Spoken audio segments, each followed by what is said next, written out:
পর্যটন এলাকা খ্যাত সিলেটের গোয়াইনঘাট উপজেলার জাফলং থেকে পাথর লুটের ঘটনায় মামলা দায়ের করা হয়েছে। মামলার এজাহারে বলা হয়েছে, বৃষ্টির মধ্যে গত ৭ ও ৯ অগস্ট গভীর রাতে প্রায় ৪০ থেকে ৫০ হাজার ঘনফুট পাথর সরিয়েছে একটি চক্র। এতে অজ্ঞাতনামা ১ থেকে ১৫০ জনকে আসামি করা হয়েছে। সোমবার গোয়াইনঘাট থানায় মামলাটি দায়ের করেন উপজেলা ইউনিয়ন ভূমি অফিসের কর্মকর্তা আব্দুল মুনায়েম। মামলাটি দায়েরের বিষয়টি নিশ্চিত করেছেন গোয়াইনঘাট ভারপ্রাপ্ত কর্মকর্তা সরকার তোফায়েল আহমদ। মামলার এজাহারের বরাতে পুলিশ জানায়, ৭ ও ৯ অগস্ট সরকারের জাফলংস্থ গেজেটভুক্ত পাথর কোয়ারিং থেকে অবৈধ ও অননুমোদিত কোটি টাকার পাথর লুটপাট করেছে একটি চক্র।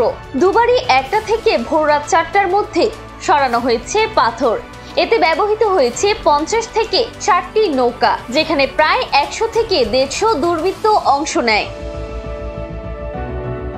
এদিকে পুলিশ সূত্রে জানা গেছে, এই ঘটনায় জড়িত কয়েকজনের পরিচয় ইতোপূর্বে শনাক্ত করা হয়েছে। তাদের গ্রেপ্তারে চলছে অভিযান। বাকিদের পরিচয় শনাক্তে কাজ চলছে। তবে শনাক্ত হওয়া আসামিদের নাম পরিচয় প্রকাশ করতে রাজি হয়নি সূত্রটি।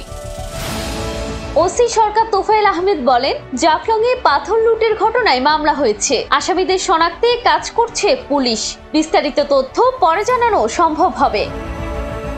এর আগে ১৫ই অগস্ট কোম্পানিগঞ্জের ভোলাগঞ্জ পাথর কোয়ারিং থেকে পাথর লুটের ঘটনায় খনিজ সম্পদ উন্নয়ন ব্যুরোর মহাপরিচালক মোহাম্মদ আনোয়ারুল করিম অজ্ঞাতনামা ১০০০ থেকে ১৫০০ জনকে আসামি করে মামলা করেন। ওই মামলায় পুলিশ এখন পর্যন্ত ১২ জনকে গ্রেপ্তার করেছে।